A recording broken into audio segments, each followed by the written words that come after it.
Candide Voltaire, chapitre 10.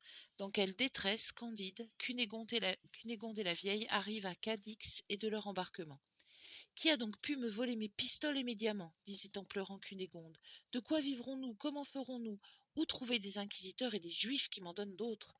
Hélas, dit la vieille, je soupçonne fort un révérend père Cordelier qui coucha hier dans la même auberge que nous, à Badajoz. Dieu me garde de faire un jugement téméraire, mais il entra 2 fois dans notre chambre et il partit longtemps avant nous.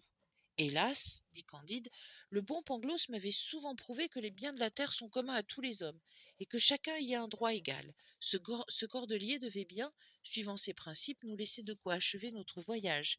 Il ne nous reste donc rien du tout, ma belle Cunégonde? Pas un maravédis, dit-elle. Quel parti prendre? dit Candide. Vendons un des chevaux, dit la vieille. Je monterai en croupe derrière mademoiselle, quoique je ne puisse me tenir que sur une fesse, et nous arriverons à Cadix. Il y avait dans la même hôtellerie un prieur de bénédictins.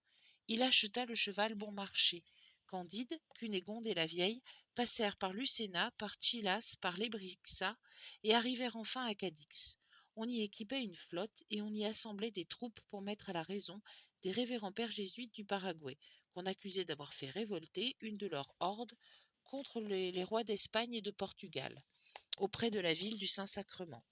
Candide, ayant servi chez les Bulgares, fit l'exercice bulgarien devant le général de la petite armée avec tant de grâce, de célérité, d'adresse, de fierté, d'agilité, qu'on lui donna une compagnie d'infanterie à commander. Le voilà capitaine. Il s'embarque avec mademoiselle Cunégonde, la vieille, 2 valets, et les 2 chevaux andalous qui avaient appartenu à monsieur le grand inquisiteur de Portugal. Pendant toute la traversée, ils raisonnèrent beaucoup sur la philosophie du pauvre Pangloss. Nous allons dans un autre univers, disait Candide. C'est dans celui-là sans doute que tout est bien, car il faut avouer qu'on pourrait gémir un peu de ce qui se passe dans le nôtre en physique et en morale. Je vous aime de tout mon cœur, disait Cunégonde, mais j'ai encore l'âme tout effarouchée de ce que j'ai vu, de ce que j'ai éprouvé. Tout ira bien, répliquait Candide. La mer de ce nouveau monde vaut déjà mieux que les mers de notre Europe. Elle est plus calme, les vents plus constants.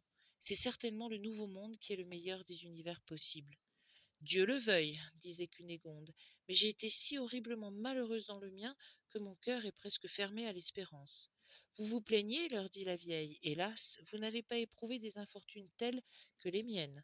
Cunégonde se mit presque à rire, et trouva cette bonne femme fort plaisante de prétendre être plus malheureuse qu'elle. Hélas, lui dit-elle, ma bonne, à moins que vous n'ayez été violée par 2 Bulgares, que vous n'ayez reçu 2 coups de couteau dans le ventre, qu'on ait démoli 2 de vos châteaux, qu'on ait égorgé à vos yeux 2 mères et 2 pères, et que vous n'ayez vu 2 de vos amants fouettés dans un auto-da-fé, je ne vois pas que vous puissiez l'emporter sur moi. Ajoutez que je suis née baronne avec 72 quartiers, et que j'ai été cuisinière. Mademoiselle, répondit la vieille, vous ne savez pas quelle est ma naissance, et si je vous montrais mon derrière, vous ne parleriez pas comme vous faites, et vous suspendriez votre jugement. Ce discours fit naître une extrême curiosité dans l'esprit de Cunégonde et de Candide. La vieille leur parla en ces termes.